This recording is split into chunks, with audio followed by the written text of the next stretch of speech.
அரியலூரில் நடைபெற்ற ஜல்லிக்கட்டு போட்டியில் 20க்கும் மேற்பட்டோர் காயமடைந்துள்ளனர். அரியலூர் மாவட்டத்தின் இந்த ஆண்டு முதல் ஜல்லிக்கட்டு பூண்டி கிராமத்தில் தொடங்கியது.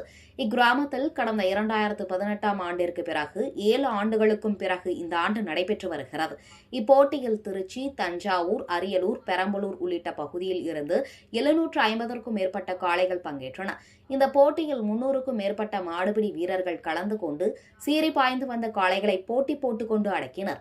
இதில் பிடிபடாத மாடுகளின் உரிமையாளர்களுக்கும் மாடுகளை அடக்கிய வீரர்களுக்கும் 1000 ரூபாய் முதல் 10,000 வரை ரொக்க பணம், டிரெஸ்ஸிங் டேபிள், பீரோ, கட்டில், சைக்கிள், சில்வர் குவளை, கிடா ஆடு, 1 பவுன் நகை மற்றும் மாட்டை அடக்கினால் மாடு இலவசம் உள்ளிட்ட பரிசு பொருட்கள் வழங்கப்பட்டது. இதில் 20க்கும் மேற்பட்டோர் லேசான காயமடைந்தனர்.